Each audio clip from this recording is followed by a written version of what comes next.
நானே கரெக்டாக நடிக்கணும்னு தெரிலடா, நீ வேற கம்னு. பாஸ்ட்டும் ப்ரெசென்ட்டும் இருக்கிற மாதிரி இருக்கு என்னோட. நீங்கள் தான் கில்லி எனக்கு தெரிஞ்ச வரைக்கும். ஒரு 2 லைன் இருக்கு சார். மேண்டேட்ரியான விஷயம், வீட்டுக்கு ஒரு ரேஷன் கார்டு. தமிழ் சினிமாவில் ரிலீஸ் ஆகிற எல்லா படத்துக்கும் இவர் தான் விசிட்டிங் கார்டு. க்யூட்டாக ரெஜிஸ்டர் ஆனாரே, அழகான சுருட்ட முடியல. கேர்ள் ஃபேன்ஸ்லாம் ஏங்கி கிடக்காங்களே, விழுந்து கிடக்க இவர் மடியில். தனது இயல்பான ரசிக்கும்படியான உடல் மொழியால் 2 லைன் மட்டும் இருக்கு சார். தனது இயல்பான ரசிக்கும்படியான உடல் மொழியால் நடித்தாரே மண்டேலாவா மாசா. போன வாரம் கலக்குனாரே கோட்டில் சுபாஷ் சந்திர போஸா. தமிழ் சினிமாவோட உச்ச நட்சத்திரமா இன்னைக்கு நிற்கிறாரே டாப்பா, எங்கள் செல்லதுரையோட பெரிய அப்பா. வேற ஒன்றும் இல்லைப்பா, அது ஆண்டவன் கட்டலை, ஒன்றும் பண்ண முடியாது. கரெக்ட் தானே sir Vijay Sethupathi sir? Sir ஆண்டவன் கட்டலைன்னு சொன்னேன் சார். எல்லாருக்கும் வணக்கம். ரொம்ப சந்தோஷமாக இருக்குது. இந்த படத்தில் ஃபஸ்ட்டு அருளானந்த் சார் ப்ரொடியூசருக்கு நான் ரொம்ப நன்றி தெரிவிச்சுக்கிறேன். ஏன்னா என்னோடய பர்த்டே அன்றைக்கி தான் வந்து சார் வந்து மீட் பண்ணார். மீட் பண்ணி ஒரு நல்ல கதை வந்து பண்ணி கொடுங்கினார். வந்தேன், அதேமாதிரி அவர் சொன்ன மாதிரி நல்லபடியாக பண்ணி கொடுத்துட்டோம். அடுத்து சீனு ராமசாமி சார், ஏன்னா தர்மதுரை நிறைய படங்கள் நேஷ்னல் அவார்டு வாங்கி, ஒரு 4 படம் பண்ணார். 4 படத்தில் ஒரு 3 நேஷ்னல் அவார்டு வாங்கியிருக்காரு.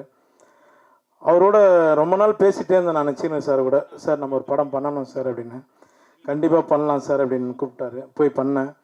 அப்புறம் மற்ற ஒரு ஜிப்பா ஒரு வேஷ்டி வந்தது. இது யார் போட்டிருந்தது அப்படின்னு கேட்டேன். விகா ராமசாமி சார் போட்டிருந்தார் அப்படின்னாங்க. அதை அப்படியே தூக்கி என்கிட்ட கொடுத்துட்டாங்க. அந்த ஒரு முக்கியமான கேரக்டர் அவர் தம்பி சொன்ன மாதிரி, அப்புறம் சார் சக்தி சார் சொன்ன மாதிரி ஒரு முக்கியமான கேரக்டர் தான் அது, பெரியப்பா கேரக்டரு. ஒரு சீனும் அவர் எடுக்கும்போது, சீனு சார் எடுக்கும்போது அந்த வாழ்வியலை அப்படியே கொண்டு வந்து, ஏன்னா நம்ம லோக்கலாக நம்ம வந்து கவுண்டர் அடிச்சுட்டு சுற்றிட்டு இருப்போம். ஒரு இடம் கூட அவர் வந்து அதுக்கு வாய்ப்பு கொடுக்கல, கண்ட்ரோல் பண்ணிட்டார். இப்போ படமாக பார்க்கும்போது அது ரொம்ப சந்தோஷமாக இருக்குது. மேடம் கூட சொன்னாங்க, ப்ரொடியூசரோட ஒய்ஃப் மேடம் கூட சொன்னாங்க, சார் அந்த கிளைமேக்ஸில் ஒரே ஒரு லுக்கு மட்டும் விட்டுருப்பீங்க அப்படின்னு. ரொம்ப நன்றி மேடம், அந்த அளவுக்கு நீங்கள் ஒன்று பார்த்து சொன்னதுக்கு ரொம்ப நன்றி. எல்லாருக்கும் ரொம்ப நன்றி தெரிவிச்சுக்கிறேன். அப்புறம் ஏகன் தம்பி ஷூட்டில் வந்து ஒவ்வொரு முறையும் அண்ணா நான் கரெக்டாக நடிச்சிட்டேன், கரெக்டாக நடிக்கிறேன்னு கேட்பான். நானே கரெக்டாக நடிக்கணும்னு தெரிலடா, நீ வேறு கம்னுறா அப்படின்னா. ஏன்னா அவர் சார் எந்த டைமில் எப்படி டைலாக் மாற்றுவார்னு தெரியாது, அந்தளவுக்கு லைவாக போவார் எல்லா இடத்துலையும். ஏகன் இந்த மூலம் சொன்ன மாதிரி தான், ஆண்டவன் கட்டளை, யார் என்ன சொன்னாலும் அவன் உயரத்தில் கொண்டு போகிறது கொண்டு போயிடுவான். ரொம்ப நன்றி தம்பி. மேலும் மேலும் எல்லாருக்கும் நான் நன்றி தெரிவிச்சுக்கிறேன். பத்திரிகையாளர்களுக்கும் மற்ற எல்லா தயாரிப்பாளர் சுரேஷ் காமாட்சி சார், அப்புறம் சக்தி சார், எல்லாருக்கும் நான் நன்றி தெரிவிச்சுக்கிறேன். ரொம்ப ரொம்ப நன்றி. ரியோ டீம் அவங்களுக்கும் நன்றி தெரிவிச்சுக்கிறேன். ரொம்ப நன்றிங்க. யாராவது விட்டு இருந்தால் மன்னிச்சிடுங்க.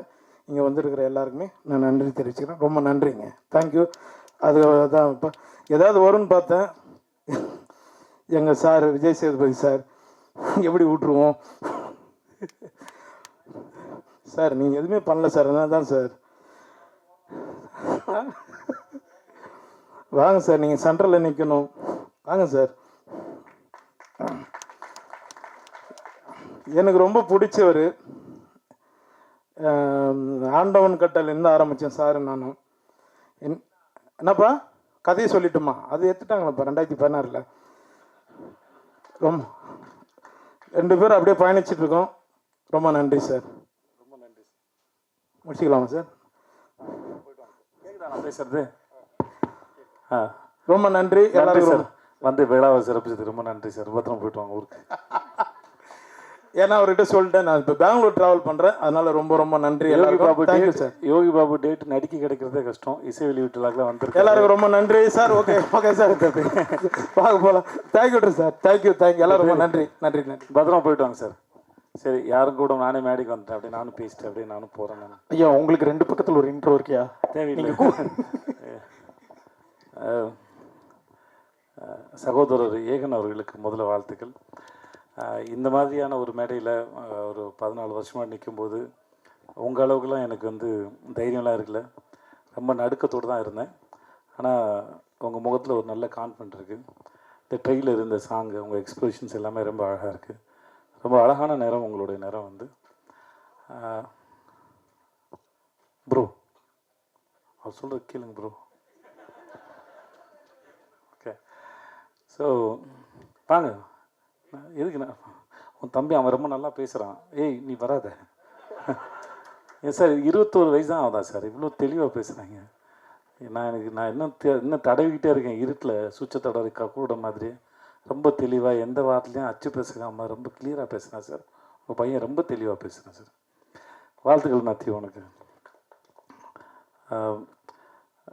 ஏகனுக்கு பார்க்குறது ரொம்ப லட்சணமாக அழகாக நம்ம ஊர் நேரம் ரொம்ப நல்லா பண்ணியிருக்கீங்க. உங்கள் எக்ஸ்பிரஷன்ஸ்லாம் ரொம்ப நல்லாயிருக்கு. பிறகுடா உங்களுக்கும் வாழ்த்துக்கள்மா. இந்த படத்தில் நடிச்சிருக்க அத்தனை பேரும் பார்க்குறது ரொம்ப அழகாக இருக்கீங்க. அந்த கதையும் ரொம்ப அழகாக இருக்குது. சீனு சாரோட எனக்கு ரொம்ப பிடிச்சது, எத்தனை முறை இந்த தேனியில் இன்னும் அவர் 100 படம் பண்ணாலும் சரி, அவரால் ஒவ்வொரு முறையும் புதுசாக ஃப்ரேம் வைக்க முடியும், புதுசாக கதை சொல்ல முடியும். அதுதான் இயக்குனர் சீனிவாசன். கதை சொல்லும்போது அவர் எந்த ஃப்ரேம் வைக்கணும், எங்கே வைக்கணும், இது வரைக்கும் ஒரு நாள் கூட அவர் யோசிச்சோ தடுமாறியோ படப்படத்தோ நான் பார்த்ததே இல்லை. தன்னை நம்பி ஒரு தயாரிப்பாளர் பணம் போட்டார்னா அந்த பணத்தை எவ்வளோக்கெவ்வளோ சிக்கனமாக எடுக்கணும், அந்த படத்தை எவ்வளோக்கெவ்வளோ சிக்கனமாக எடுக்கணும், சொல்ல வர கதையை எவ்வளோ தெளிவாக ஆடியன்ஸ்க்கு புரிகிற மாதிரி சொல்லணுங்கிறதுல நான் பார்த்து வியந்த மிக சிறந்த இயக்குனர். நான் அது எனக்கு வாய்ப்பு கொடுத்து இல்லை நான் முதல் வாய்ப்பு கொடுத்தாருக்கா சொல்ல. இது வரைக்கும் நான் அவர்கிட்ட 4 படம் தான் சார், 4 படம் வேலை பார்த்துருக்கோம். முதல் படத்துலேருந்து நான் மாமனிதன் வேலை பார்க்குற வரைக்கும் எங்களுக்கான பட்ஜெட் கூட கிடைச்சாலும் அவர் தென்மேற்கு பருவ காட்டுற படத்தில் மிக குறைவான பட்ஜெட்டில் எப்படி ரொம்ப பொறுப்போடையும் படம் வேகமாகவும் வேலை பார்த்தாரோ அதில் துளி கூட குறையாமல் தான் எல்லா படத்துக்கும் வேலை பார்த்தார். சீனிவாசன் சார் மாதிரி ஒரு இயக்குனர் கையால் நீங்கள் அறிமுகம் ஆகிறதுக்கு முதல்ல நீங்கள் கொடுத்து வச்சுருக்கணும். அதுக்கு முதல்ல வாழ்த்துக்கள். ஏன்னா நேரம் கிடைக்கும் போதெல்லாம் தான் கற்றுக்கிட்டதையும் தான் தெரிஞ்சுக்கிட்டதையும் தன் மூலமாக இல்லை தன் நடிகர்களுக்கு பகிர்ந்துக்கிறதுல அவருக்கு ஒரு பெரிய இன்பம் இருக்குது. அதை கண்டிப்பாக உங்களுக்கு சொல்லி கொடுத்துருப்பாருன்னு நினைக்கிறேன். கண்டிப்பாண்ணே. அப்படி சொன்னதில் நிறைய விஷயம் உங்களை சுற்றியே தானே இருந்துச்சு. சேது இப்படி பண்ணா, சேது அப்படி பண்ணான்னு அதை எடுத்து விட்டுருங்க, வேறு ஏதாவது கற்றுக்கிட்டு இருந்து. ஸோ உங்களுக்கு மூலம் என்னுடைய வாழ்த்துக்கள் சார். என்ஆர் ரகுநந்தன் சாருடைய பாடல்கள் ரொம்ப நல்லா, எஸ்பெஷலி அந்த அண்ணன் தங்கச்சி பாட்டு ரொம்ப நடுவில் போன அந்த ஃப்ளூட் பீட்லாம் சூப்பராக இருந்துச்சு சார். அப்படியே உருக்கி எடுத்துருச்சு சார், ரொம்ப நல்லா இருந்துச்சு சார். என்னை கூப்பிட்டதுக்கு முதல்ல ரொம்ப நன்றி. நான் இருந்த இடத்துல இது எப்படி இருக்குன்னா பாஸ்ட்டும் ப்ரெசண்ட்டும் இருக்கிற மாதிரி இருக்குது என்னோடதில். ஆனால் உங்களோட ஃப்யூச்சர் என்னோட நல்லா வரட்டும், நல்லா இருங்க நீங்கள். ஸோ உங்களுக்கு சார் உங்களுக்கு நன்றி. சக்தி சினிமாஸ்க்கு ரொம்ப நன்றி. நீங்கள் ஒரு படத்தை பார்த்து நீங்கள் இண்டஸ்ட்ரியில் இருக்கிற பெரிய நல்ல கிசுவே உங்களை பற்றி நீங்கள் ஒரு படத்தை ரசிச்சிட்டிங்கன்னா அந்த படம் மக்களும் ரசிப்பாங்கிறது தான். கில்லியவே ரீரிலீஸ் பண்ணி ஹிட்டு கொடுத்த மனுஷன் நீங்கள் தான் கில்லி எனக்கு தெரிஞ்ச வரைக்கும். உங்களுடைய சக்தி இந்த படத்தில் மொத்தமாக இறங்கட்டும். சக்தி ரொம்ப நன்றி உங்களுக்கு. பிரிகேடா உங்களுக்கு வாழ்த்து. ஜீவா நன்றி, நல்லா இருப்போம் ஜீவா நன்றி. உங்களுக்கும் வாழ்த்துக்களுக்கும் நன்றி, எல்லாருக்கும் நன்றி. ரொம்ப என்னை கூப்பிட்டது ரொம்ப நன்றி. வரேன், நன்றி.